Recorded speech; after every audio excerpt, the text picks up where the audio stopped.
Hello, good morning, our Rizvi College students. Hope you are all doing well. And today we shall proceed with our video series, video 15, with regard to environment protection laws. As we had already completed almost 105 pages with regard to environment laws, this is one of the most important topic as far as our 5 marks is concerned. That is, today we are going to study the topic, that is short note on Stockholm Declaration. So I repeat, this question or this topic can also be asked as United Nations Conference on the Human Environment, that is Stockholm 1972, or just simply they might ask short note on Stockholm Declaration. So as you all are aware that we have already sent our video 15 this topic through principal sir, 13 to 16 pages. This Stockholm Declaration is the base, I would say the base or the founding principles on which our umbrella act, that is our Environment Protection Act 1986, is based upon.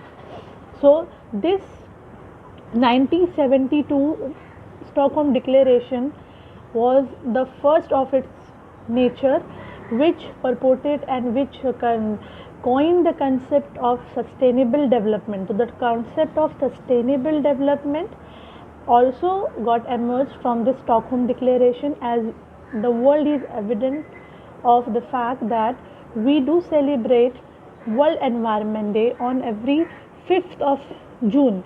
The reason is that on this particular day, this United Nations Stockholm Declaration was enacted and it came into effect.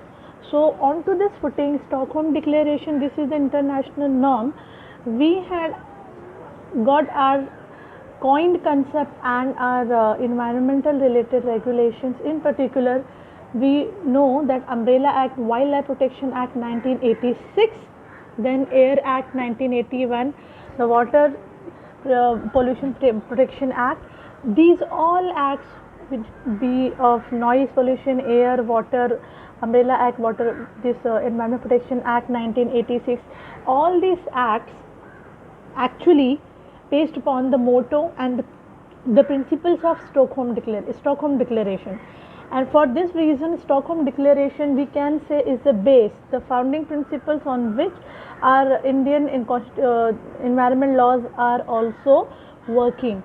And of course, this Stockholm Declaration coined and conceptualized the word, that is sustainable development. That is, from time to time, our vigilant and active law jurists, lawyers tried to portray in our constitution under Article 21, that is right to have a healthy and wholesome environment. And then we also have seen there are certain principles, and that principles got emerged and coined from our own jurists, like pollitus pay principle, then absolute liability principle. So we can say that our Indian constitution became very sensitized and very alert, vigilant enough, and we can say very positively we have tried to convey the message to the world that yes, India is a very much keen and serious about environment relations issues, environment related issues, with regard to our commitment which we had given to Stockholm Declaration. So this Stockholm Declaration is one of the most important convention of which we are signatory. And apart from this, as we see in our lecture notes, that is United Nations Conference be convened in 1972, and it gave the shape to this convention as Stockholm Declaration. And the main theme was, the vision of this convention was international cooperation. International cooperation का मतलब होता है एक देश दूसरे देश को help करेगा with regard to protection of environment. So हमारे जैसे इन्वायरमेंट कॉन्स्टिट्यूशन के लिए बहुत अच्छी जो चीज़ें हैं, प्रावधान है, वो है जैसे article 48A, the Directive Principles of State Policy, confers the obligation on every state to do certain things as far as international standard of Stockholm is concerned. Then we have Article 21, right to life, certain PILs you have already seen. Then we also have fundamental duties, that is our citizens are also duty bound to take care of environment. So we can say yes, very affirmative actions, kind of affirmative actions we have tried to imbibe through Stockholm Conference. And then Air Act is totally based upon this concept, and this concept was motto of Stockholm Declaration. On that footing we had Air Act. It says like this, that the motto of Stockholm Conference was only one earth, जिसे आप जैसे कहते हैं कि वसुंधरा कुटुंबकम, यानी पूरा एक समस्त विश्व एक ही परिवार है. So only one earth, revolutionary by concept of its time. That means this concept also had the same philosophy, ideology, that is, if we will consider this earth as mother, then of course this mother, that is called nature mother, we will feel connected and we will feel a bit more sensitive so as to protect it. And without having this kind of philosophy, we cannot say, we cannot feel that yes, we are also responsible and we are there to take care of this earth. So it is something called thinking beyond your boundaries.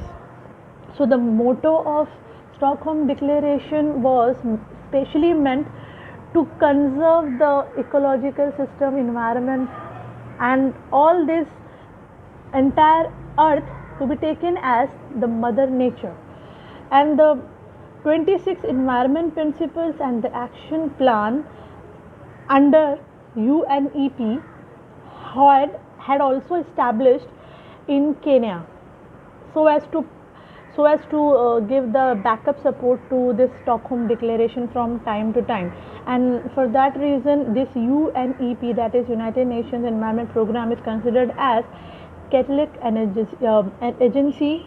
This catalytic agency is meant to promote the results of this conference. That means this UNEP takes care of the implementation part or the execution part.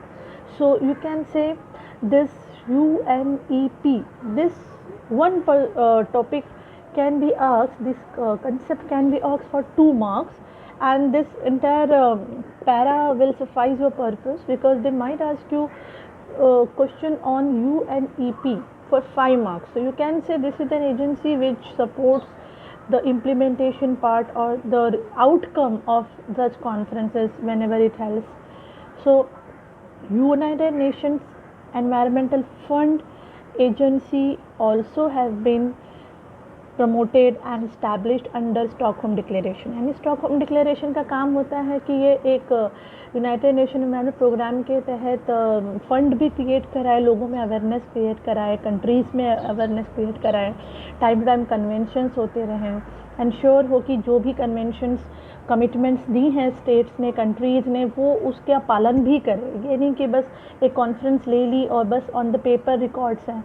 But the implementation part is the most important part of any convention. So they raise some funds also, United Nations Environmental Fund. So this fund is actually being generated so as to assist some poor countries, or you can say some underdeveloped countries, if suppose they have some shortage of compliances, technical parts. So this shall be taken care by this United Nations Environmental Fund. So the basic preamble goes with the 26 principles of Stockholm Declaration, and this 26 principles of Stockholm Declaration of 1972 is also had been taken into our environmental protection rights and laws from time to time. As we can say, the simplest example is that this 26 principles we have also imbibed not only in our Environment Protection Act 1986, but also from time to time we have declare certain cases, public interest litigations, and based on that, we have time to time inserted certain ideas into our action plans as well. So this was the end of our lecture series, video number 15 of environmental laws for our RISV law students. My humble request is that please start studying, because irrespective of the fact that we all have to observe this lockdown period, but we should not forget that one day for sure we have to appear for the exam. So that's all for the day. Thank you class, have a nice time. If you have any problem or any question, please feel free to ask to principal sir. We will get this idea and we will try to sort out your issues. Thank you so much class, have a nice time. God bless you all.